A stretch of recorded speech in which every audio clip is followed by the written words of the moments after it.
Through a cardboard door out of the past steps a beaming, moon-faced 23-year-old comedian named Oliver Norval Hardy. Oliver announces he's to be married in this comedy called Fatty's Fatal Fun, made 2 world wars ago in 1915, when life and the movies were both much simpler.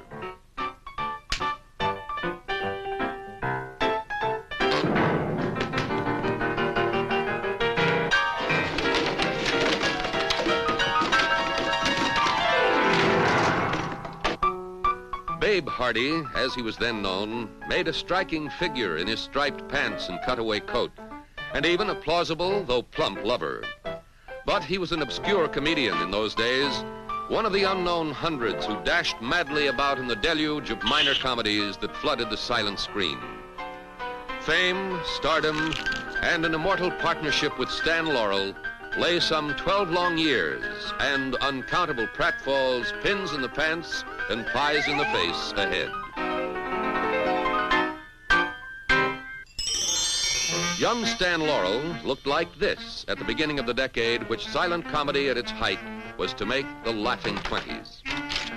Stan played a brash patent medicine salesman in Kill or Cure, one of his early Hal Roach comedies. Laurel's skill at pantomime was polished at the best of schools, Fred Carno's English Music Hall Company, where he understudied the star, Charlie Chaplin.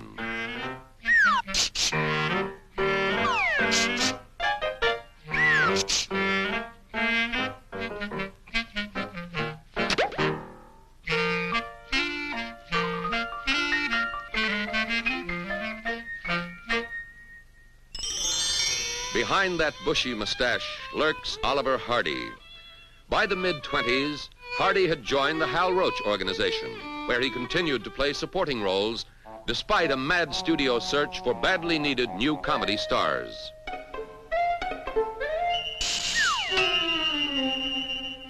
Vivian Oakland begins to succumb to the musical charms of her new boarder, Milton the Mad Maestro.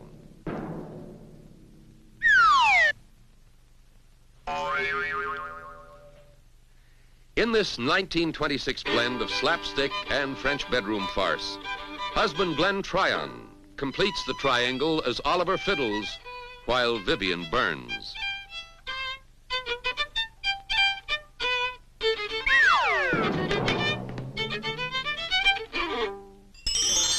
Six months later, Laurel and Hardy were both to appear in a Hal Roach comedy called 45 Minutes from Hollywood, but never in the same scene together.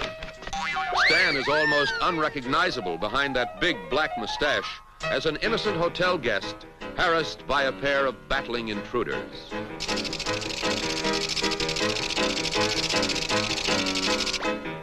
Hardy, clad in a sheet, is the house detective, struggling to break up the fight by breaking down the door.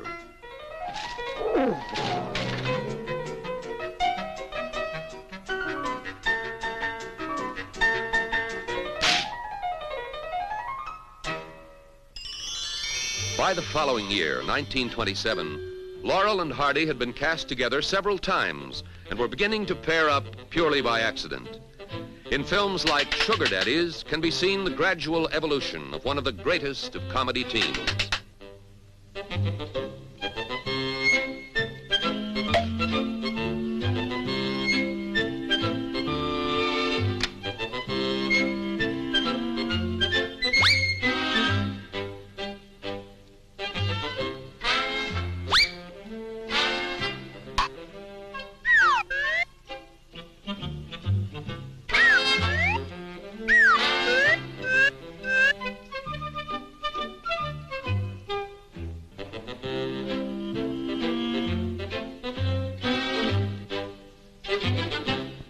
Before year's end, the names Laurel and Hardy blazed from the screen, co-stars at last in Putting Pants on Philip, the first film built to the talents of Stanley and Oliver. The plot was supremely simple. Uncle Ollie had just met nephew Stan at the boat. Stan is visiting from Scotland, and the attention attracted by his kilts mightily embarrasses Natty Hardy, one of the 10 best-dressed men in Upper Sandusky. "Walk behind me," says Oliver, "far behind."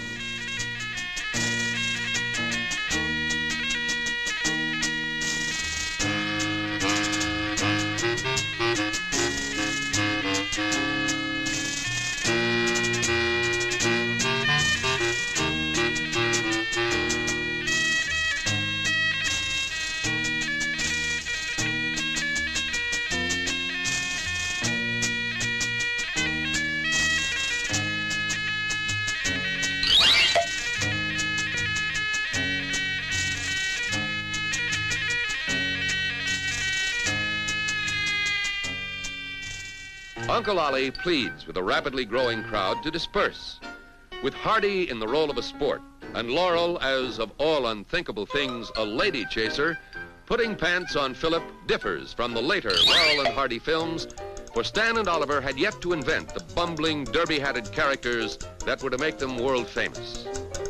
Years later, when his career had ended, Stan Laurel was to name this his favorite comedy.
Laurel and Hardy were old pros who, in hundreds of pictures, had thoroughly learned the exacting job of being silent screen comedians.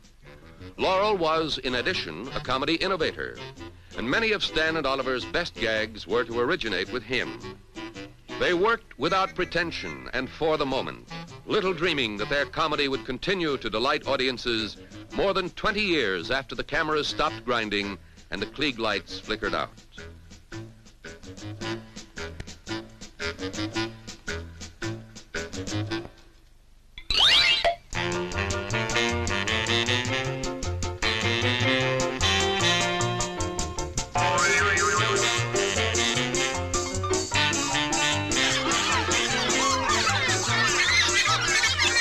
Oliver dashes toward a building, which residents of the Los Angeles area have doubtless already recognized as the Culver City Hotel. Like so many other Hal Roach comedies, Philip was shot with an eye to economy just a block or two from the studio itself.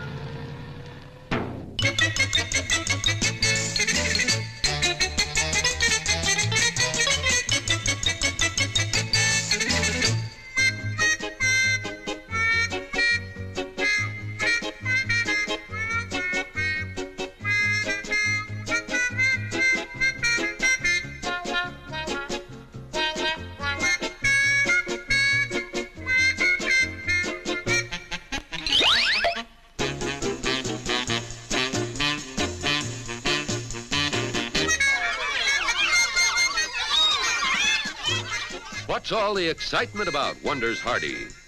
The director of this first Laurel and Hardy starring comedy was Clyde Bruckman, a master of the sight gag, who was also to direct Harold Lloyd. The cameraman was George Stevens, famous today as the producer-director of Shane, Giant, and the greatest story ever told.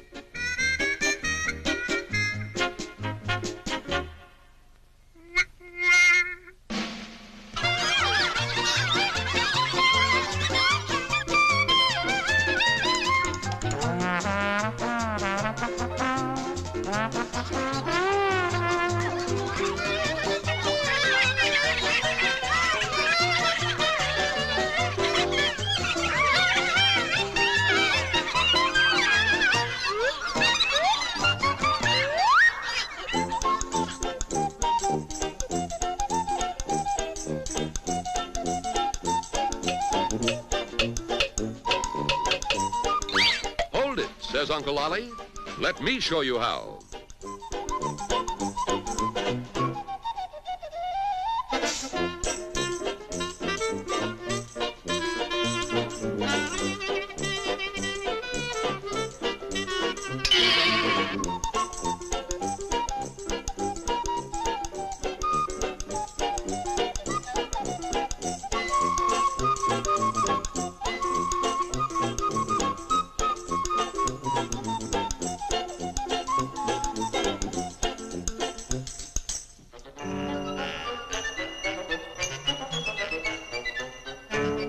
Just an old Scottish custom, says Stanley.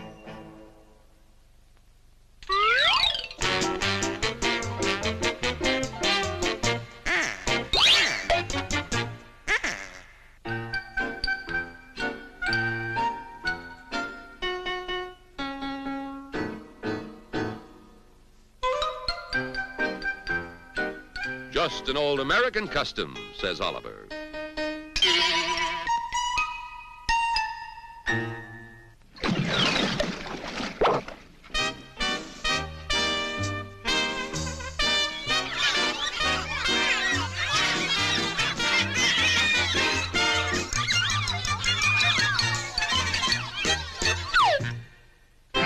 A swank dinner party is afoot at the J. Medbury Frumps, a newly rich couple just learning to dog paddle in the social swim.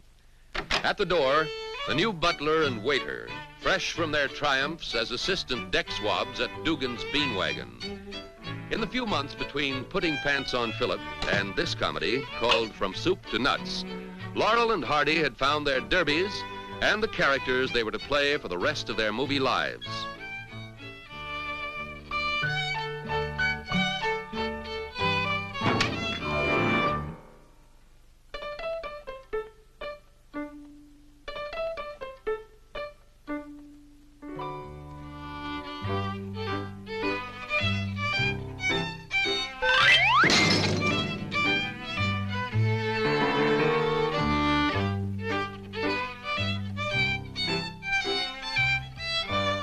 I fall down, admits Oliver.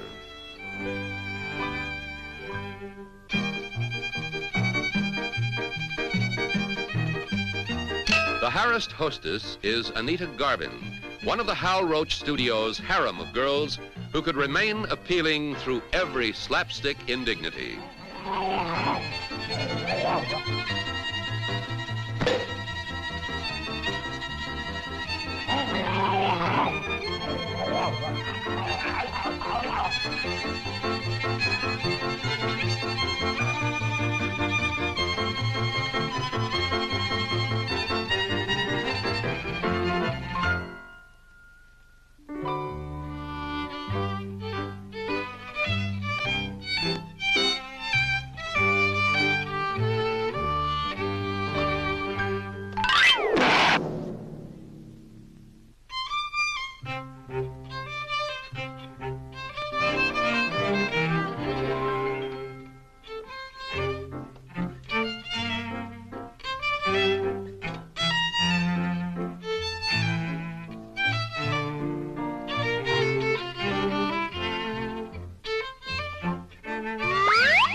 I fall down again, Oliver confesses. This tribute to the cake baker's art was directed by E. Livingston Kennedy, better known as comedian Edgar Kennedy, master of the slow burn.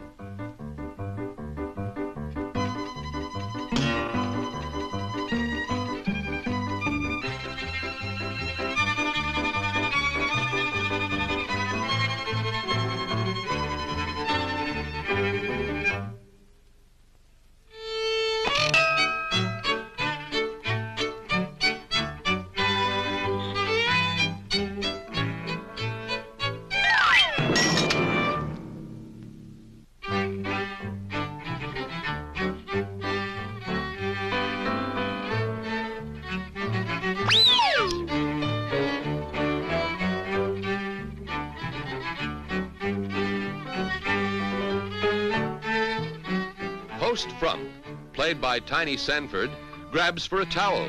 Only it's not a towel, it's Stanley's shirt.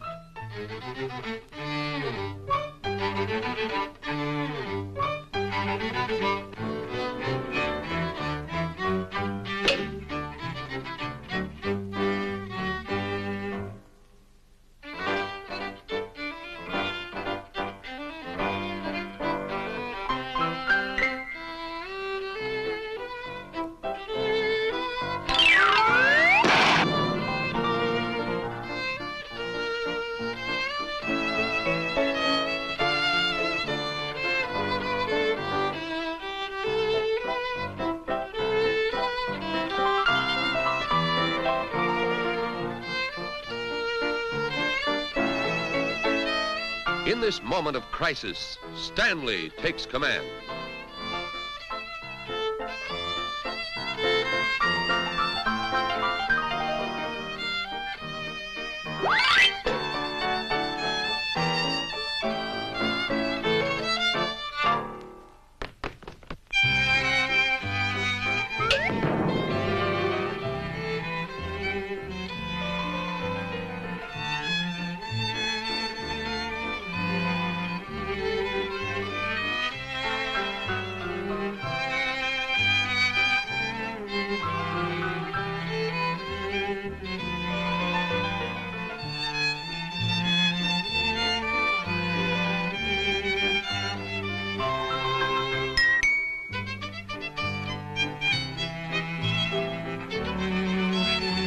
Over here, double quick, says Anita.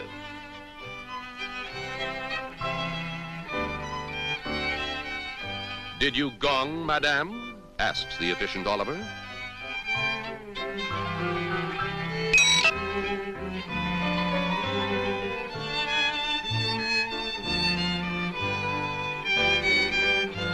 Anita orders, please have the salad served. Undressed. Fastidious Hardy dishes up the soup, while greensman Laurel's in the kitchen preparing the salad.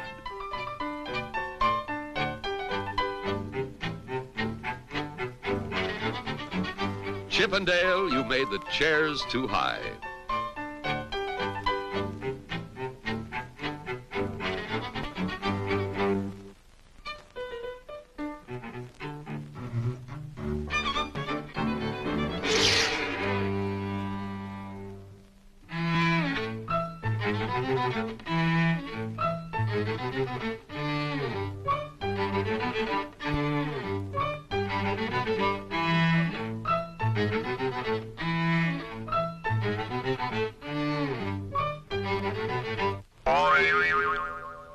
Alert to every order, Stan serves the salad undressed.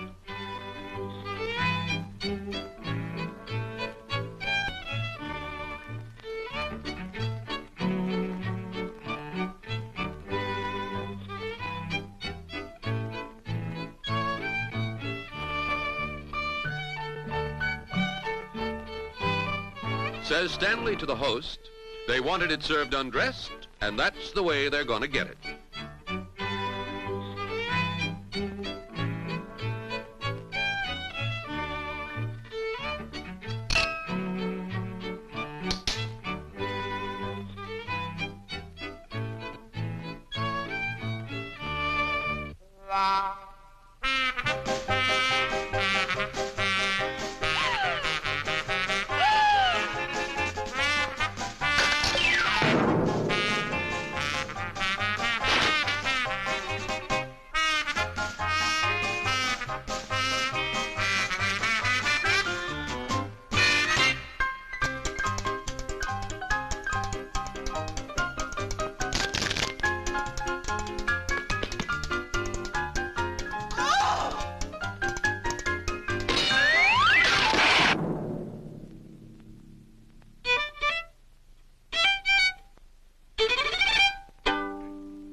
In 1927, Jimmy Finlayson, Laurel and Hardy, and Charley Chase, Hal Roach's top stars in their only appearance together, improvised comedy on the spot as carefree inmates of a happy asylum. In a mousetrap microphone, Charley finds lunch. Stan and Oliver as William Tell and Target.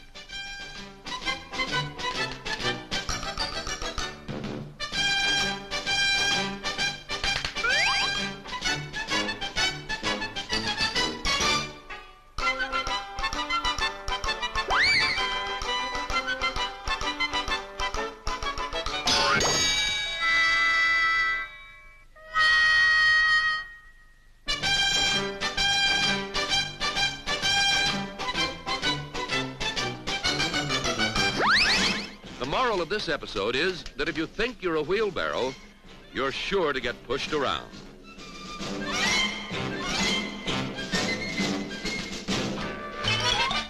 There's a home movie quality to these silent clowns cavorting on a long-departed sunny afternoon on the Hal Roach lot. Meeting an ocean liner, impatient Charley Chase spots his lady love, Viola Richard, on the upper deck. Viola goes to the left. Charley follows, and fate's fickle finger flicks man-hating Anita Garvin smack into his path.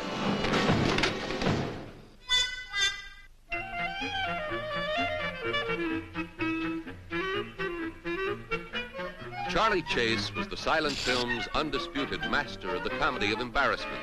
He was also Hal Roach's most popular player until the skyrocketing success of his old friends Laurel and Hardy in the last years of the laughing 20s.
"1 minute," says Charley.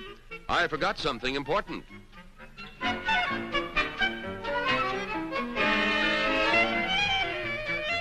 My hat.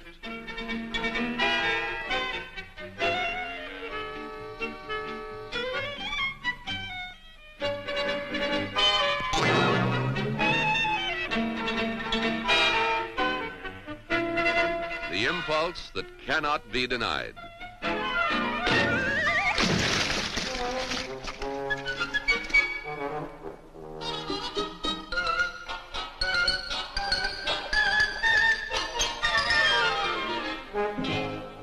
They meet at last.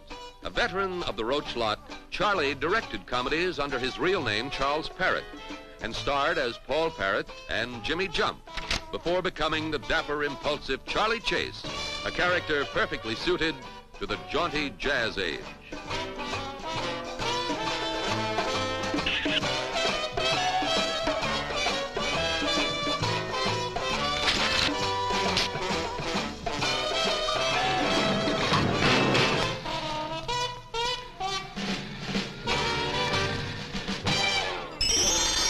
In his yard, Chicken King Schultz poses with his prize rooster, grand champion at the International Poultry Show. On the other side of the fence is Schultz's gardening neighbor, the beloved, beset Max Davidson, who, like Charley Chase, Laurel and Hardy, starred in his own series of comedies during the golden silent days at the Roach Studios. If any vegetables grow around here, they'll grow inside Schultz's seed-gobbling chickens.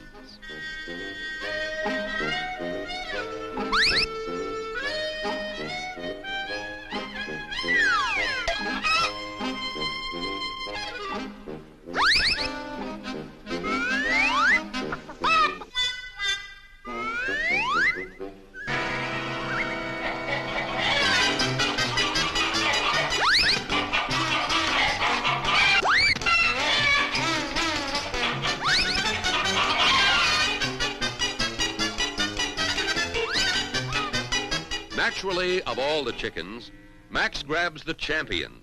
And naturally, just at that moment, the terrible-tempered Mr. Schultz is looking through the fence.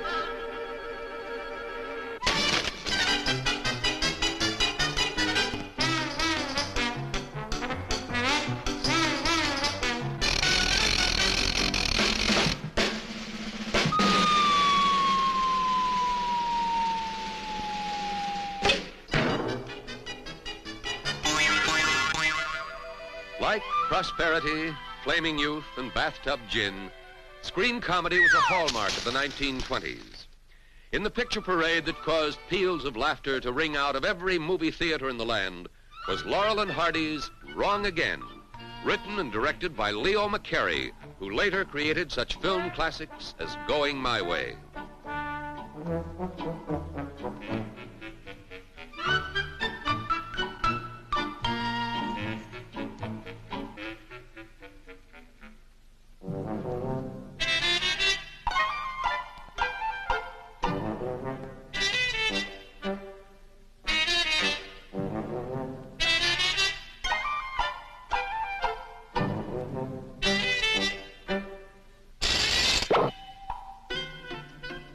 Stable hands Stan and Oliver made the horses look smart.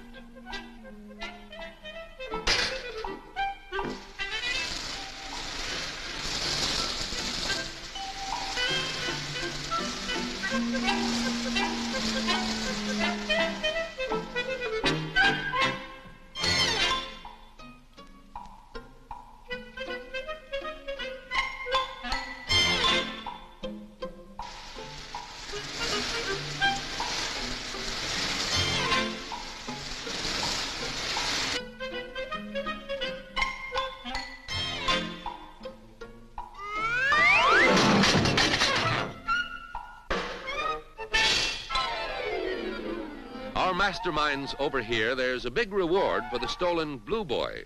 And there in the stable he is. Quiet now. Mustn't give the game away. They'll grab this reward all for themselves. Meanwhile, Detectives Crovney and Freebs apprehend the crooks and recover Blue Boy. The painting Blue Boy, that is. Crovney phones the good news to millionaire owner Augustus Paddle. Don't fiddle-faddle, orders Paddle. Bring that painting over at once.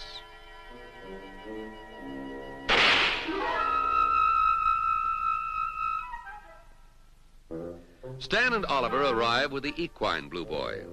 Paddle, who in the way of the eccentric rich is taking his Saturday night bath on Monday afternoon, throws down the key.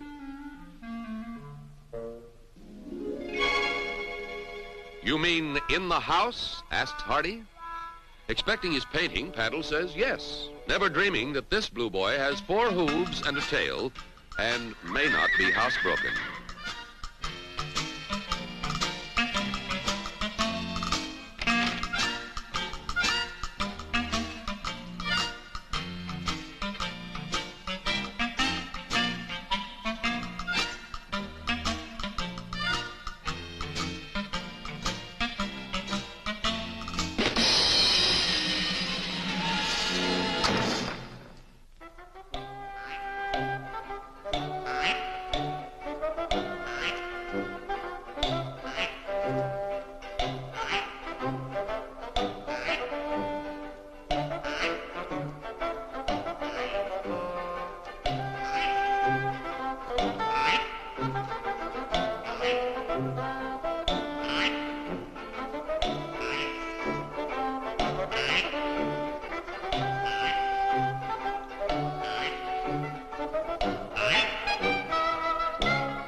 Paddle calls from the balcony, "Put Blue Boy on top of the piano, would you mind?"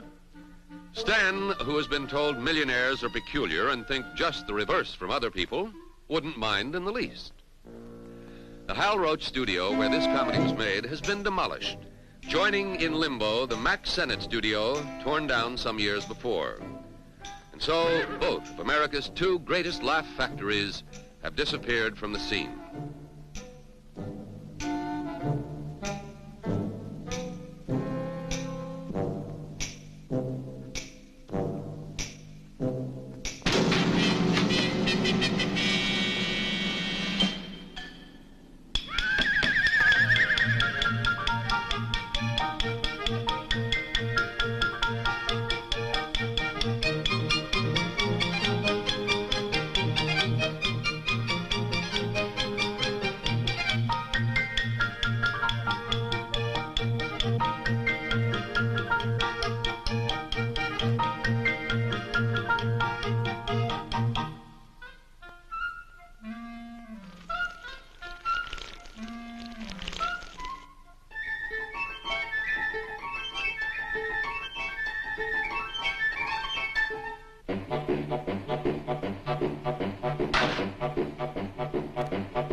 A car arrives at the Paddle estate.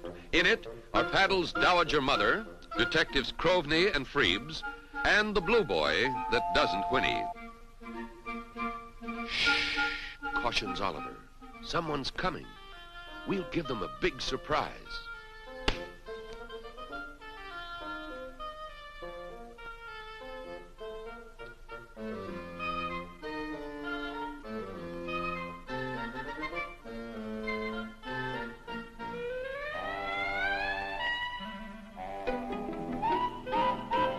There's Blue Boy, thunders Paddle. What did you bring? We made a slight mistake, laughs Oliver.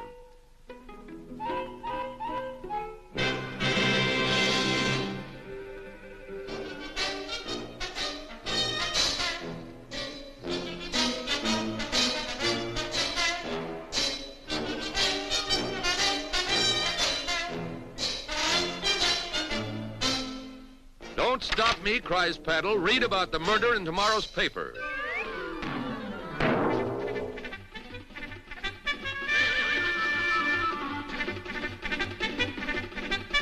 No damage, ma'am, reassures Crovney. Detective Freebs is only stunned. Anders Randolph, a leading villain of silent days, took time off from supporting such glamorous stars as Greta Garbo to act as a foil for Charley Chase. Charley plays a type as common as bad dreams at tax time, the pest with the sneezes.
Sight gag comedy, the great silent clowns, and fumeless, smooth-riding trolley cars like the one shown here have all but disappeared.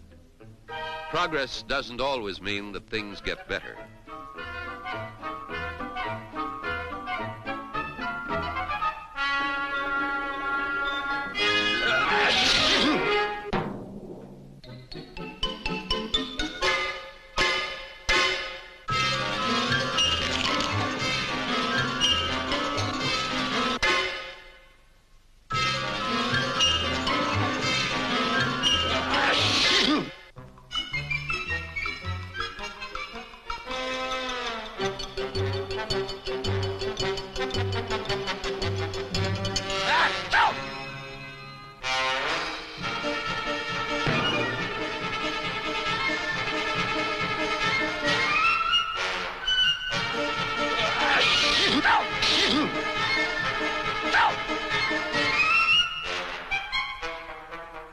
Charley is determined to save Anders' life if he has to kill him to do it.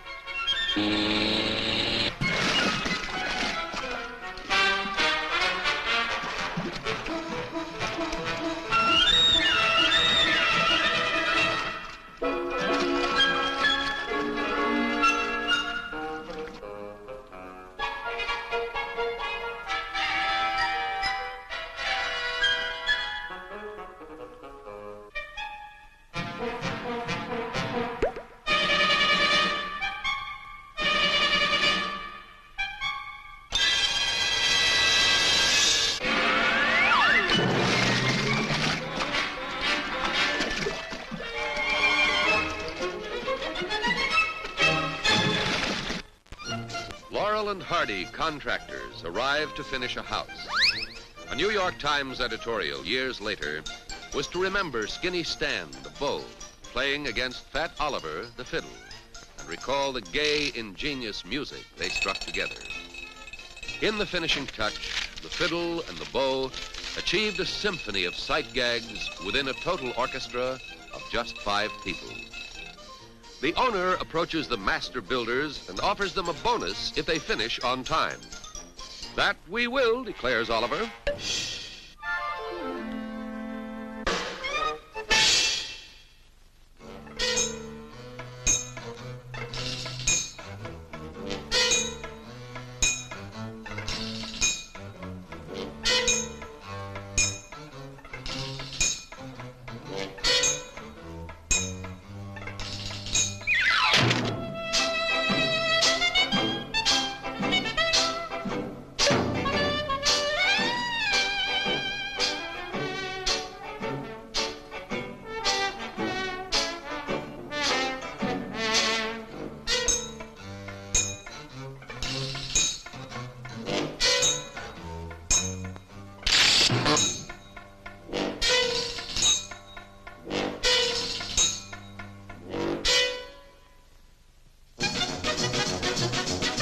Nurse Dorothy Coburn complains to cop Edgar Kennedy. You've got the authority. Make that track team over there cut out the noise.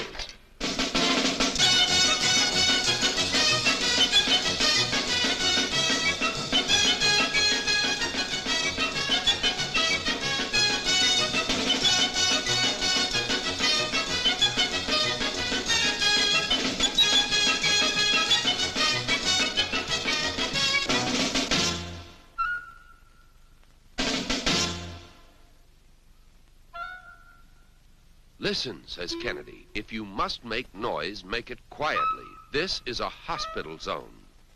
Shh.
Boss Hardy orders, get them nails out of the way.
Who's in charge here? Asks the nurse.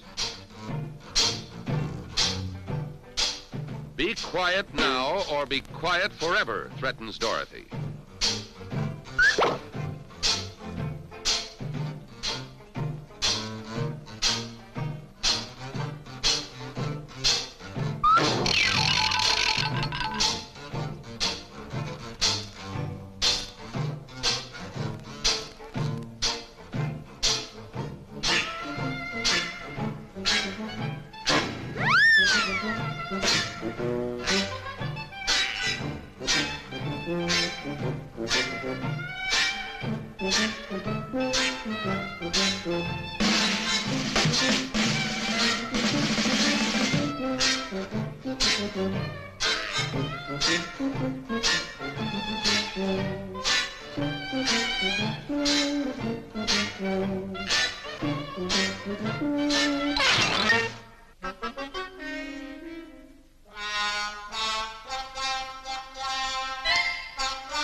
Oh, shut up, says Kennedy.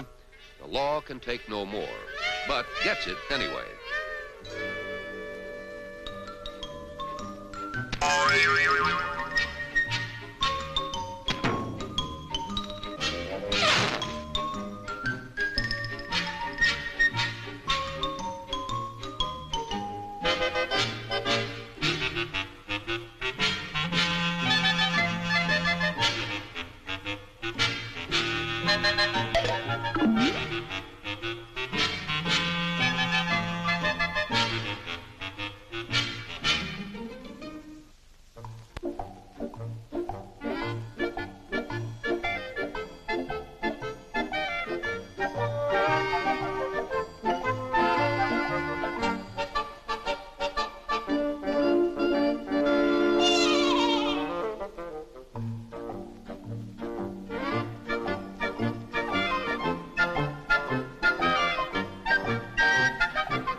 Through skill, sweat, and sheer chance, the house is finished on schedule. The proud and happy owner arrives to pay Stan and Oliver their promised bonus. The first bird of spring.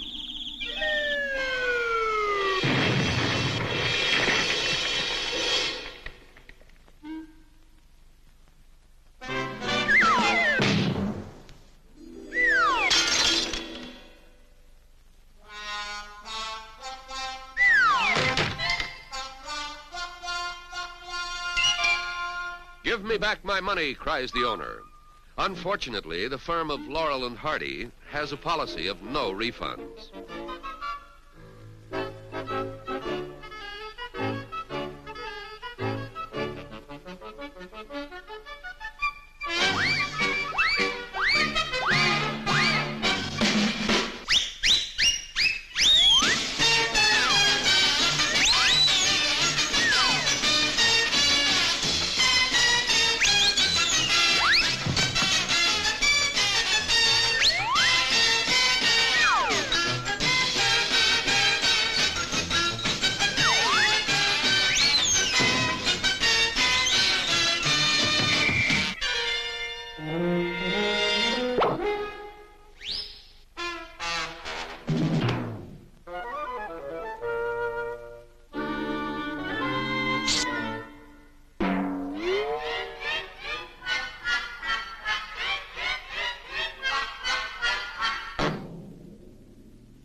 finishing touch.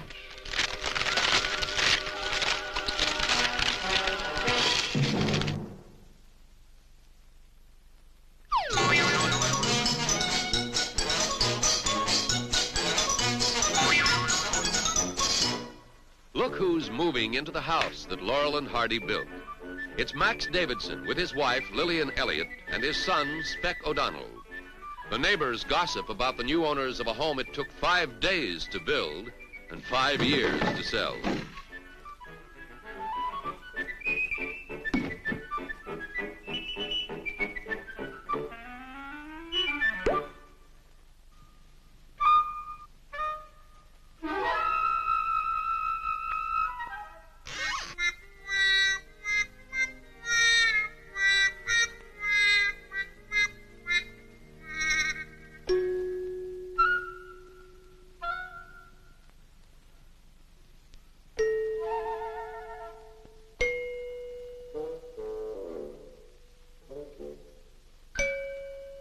Not only does this house have running water, it has leaping electricity.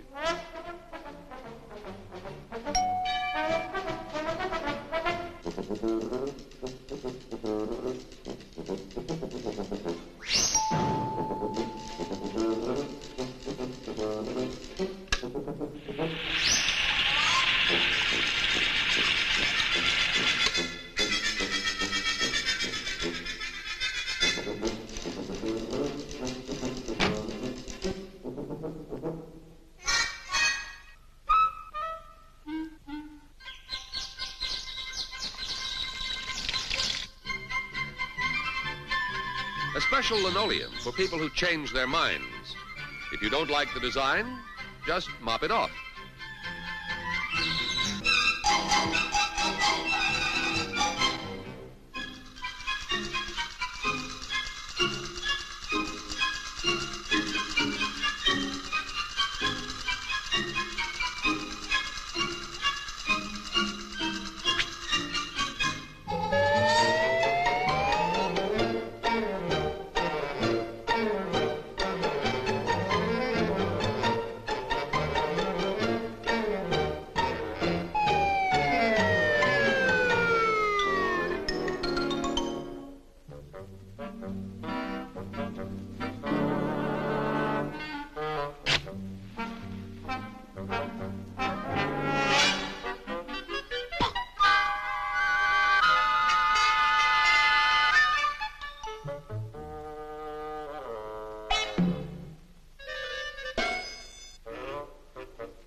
Mama calls to Max to help move the piano. In 1927, this comedy, Call of the Cuckoo, hit home to a lot of families whose jerry-built dream castles had turned to nightmares. It still hits home today. An approaching invasion of relatives.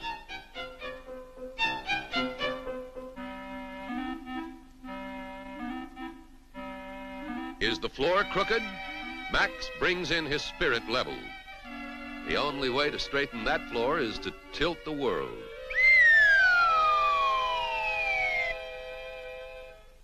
The housewarmers, their goodwill is exceeded only by their hearty appetites. The arrival of relatives downstairs gives Max the urge to go for a bath upstairs.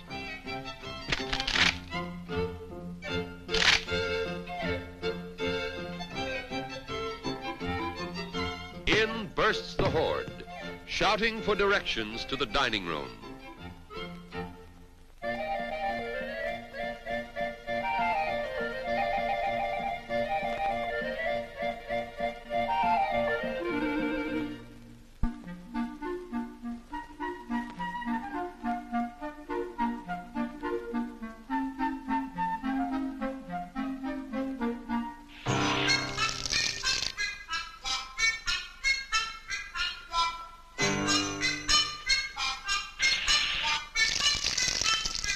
Does your coffee taste different lately? Says guest to wife, with this stuff and a razor, I could shave.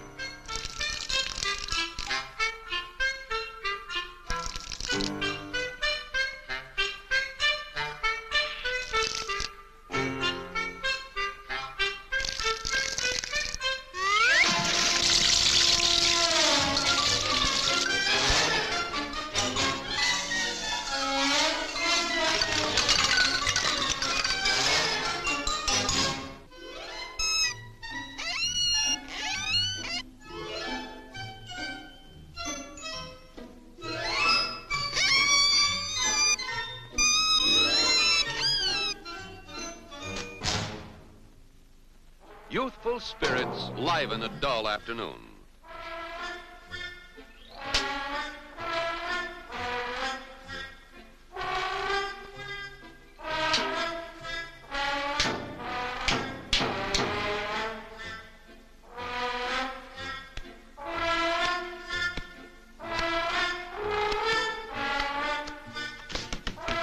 Says Soapy to Samantha, if I weren't a lady, I'd belt you in the kisser.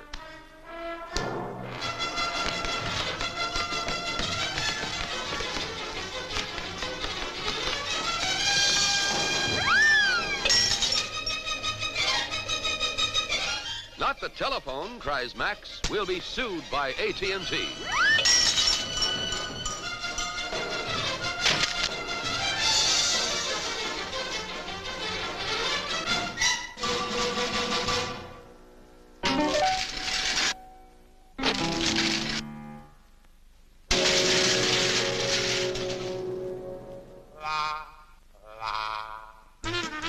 The picture is called Liberty. And Liberty is just what Stan and Oliver have foremost on their minds. Written and directed by Leo McCarey, this comedy was released in 1929, when Laurel and Hardy had reached their peak, and both the laughing 20s and the golden age of silent comedy were drawing to a close.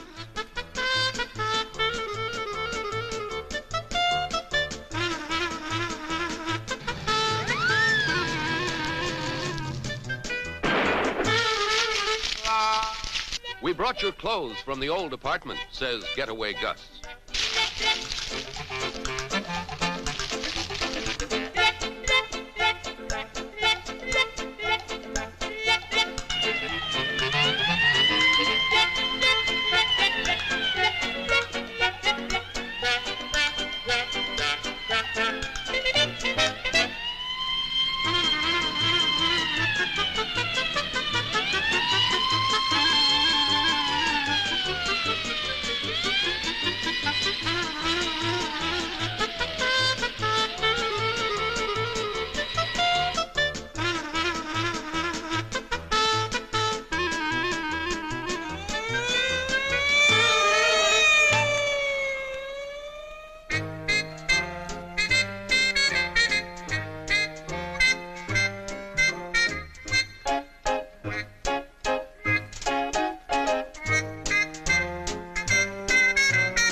Stan has traveling trousers and Oliver's in a pinch. We'd better switch pants, says Hardy.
Something bit me, whimpers Stanley.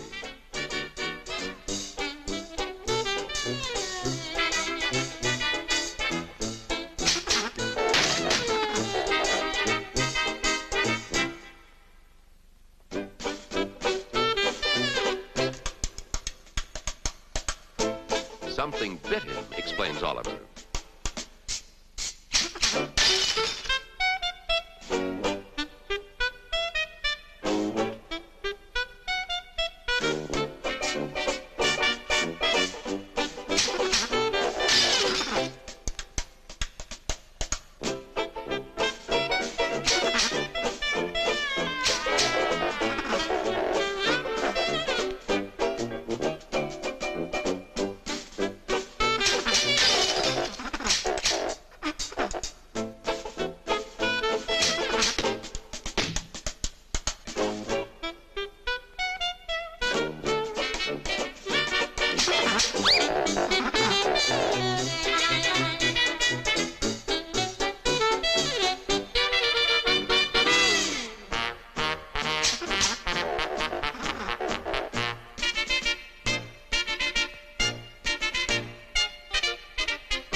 Get to the ladder, directs Hardy, who little realizes he's gotten back not only his own pants, but also an extremely lively future seafood dinner.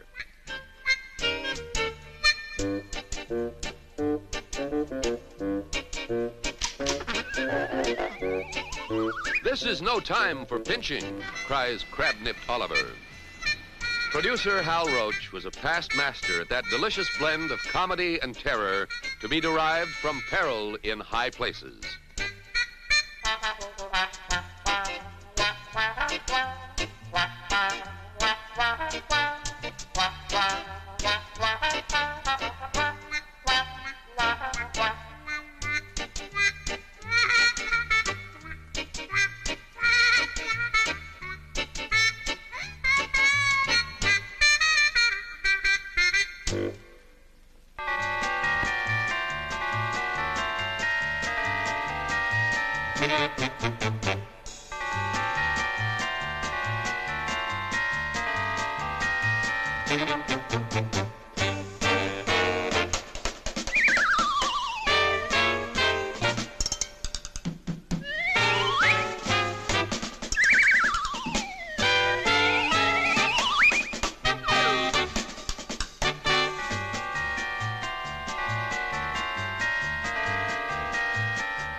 Hardy's idea of safety at last.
Why did you do that? Asked Oliver.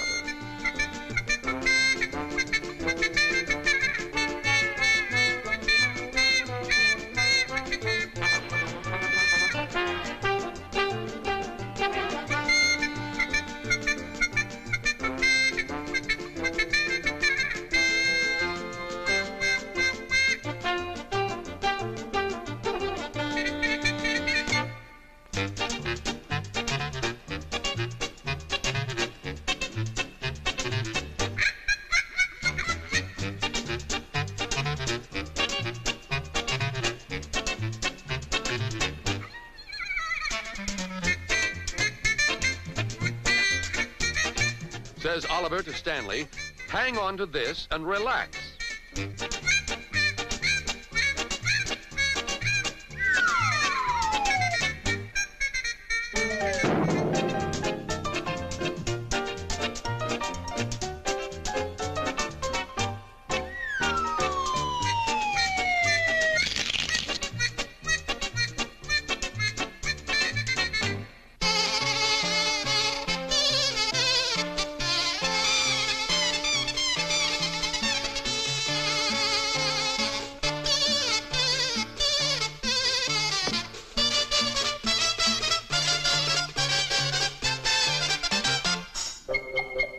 In a classic comedy called Dumb Daddies, Max Davidson demonstrates the dangers of carrying a show window mannequin across town. The crowd wonders what murderous Max has in that sack and deduces it has got to be a body.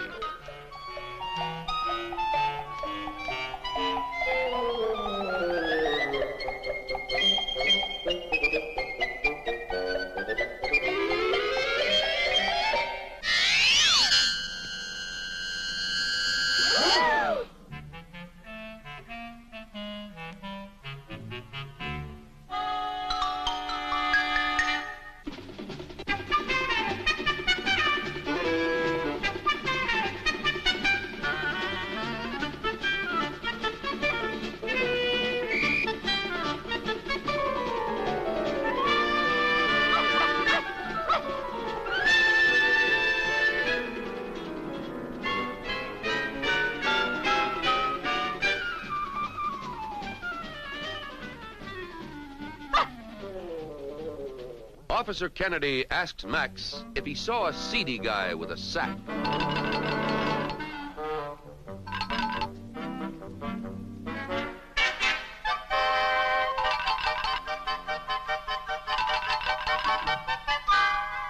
Is it yes or no? Cries the exasperated Kennedy.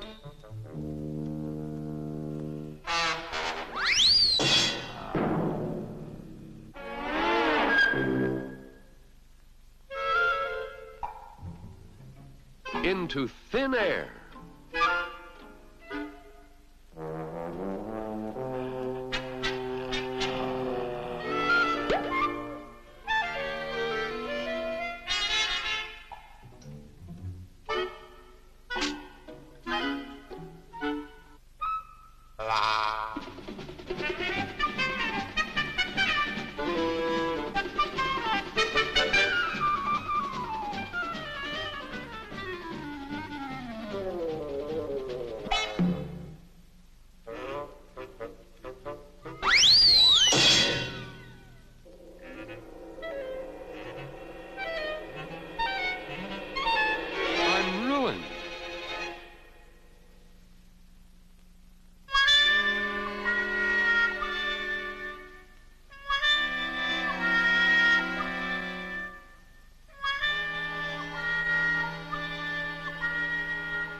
Along comes a gentleman who has been picking up too many glasses that were full and setting down too many glasses that are empty.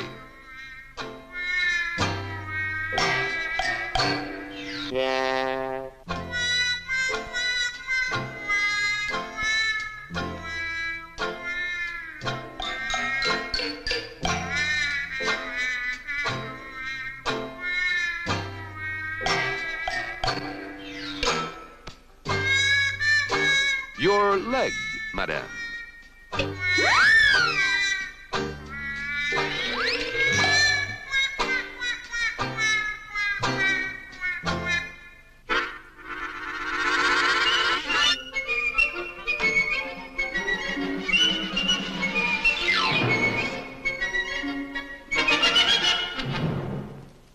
Now, a finale of Laurel and Hardy highlights believed by some critics to be among the screen's funniest moments. In Double Whoopee, the Prince of Pilsenstein, to whom Erich von Stroheim movies were mother's milk, brings old world glamour and bad credit to a New York hotel.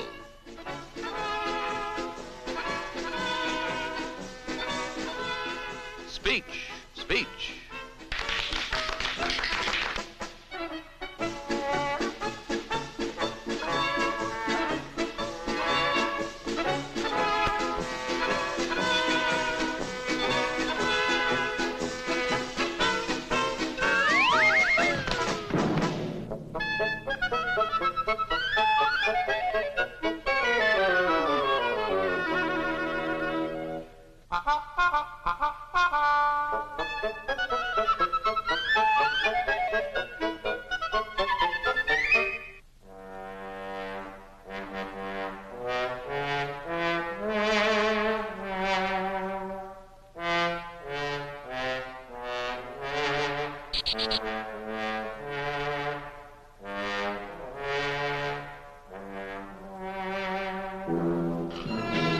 Schweinhund, yells the prince.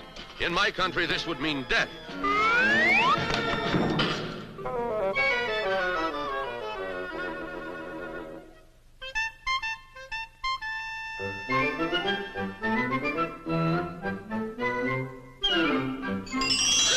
In Leave 'Em Laughing, those madcap motorists, Stan and Oliver, overdosed with laughing gas at the dentist, explode with mirth at their homemade traffic jam. That arm of the law for every occasion, Officer Kennedy isn't amused.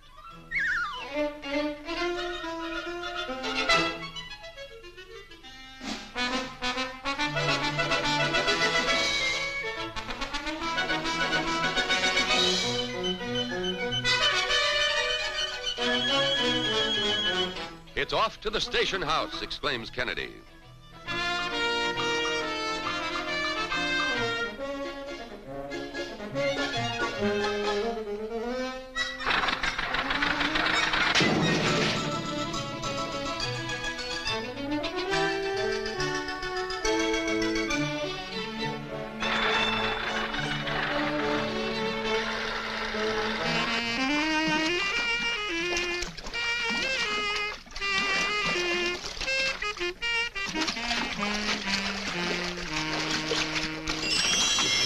Climaxing two tars, Laurel and Hardy drive into a railroad tunnel, their worst possible avenue of escape from a band of pursuing Sunday drivers.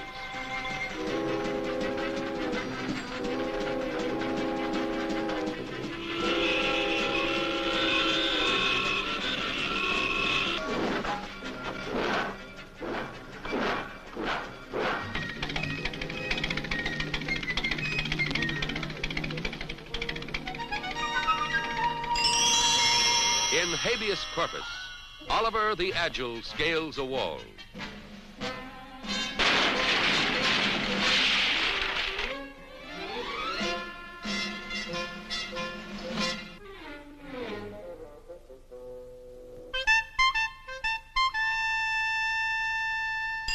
In the second 100 years, escaped convicts Stan and Ollie prove they're painters by smearing everything in sight. The film You're Darn Tootin' demonstrates Laurel and Hardy's peculiar talent for having their private fight embroil the whole town.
Battle of the century transformed that old slapstick standby, the pie in the face, into Armageddon.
4 down.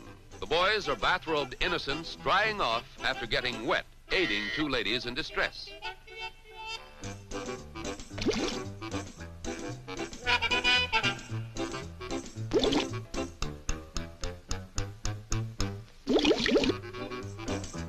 Be bohemian, says Oliver.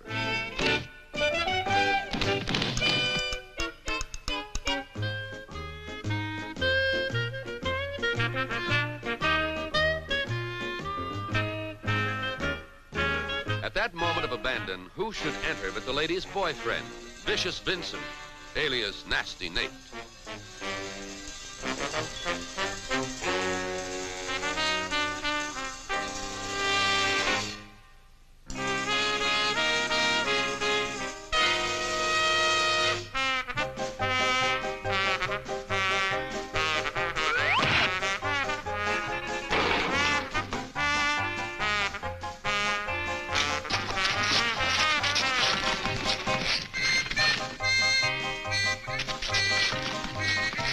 Just passing by, Laurel and Hardy's wives, human bloodhounds, master henpeckers, and crack shots.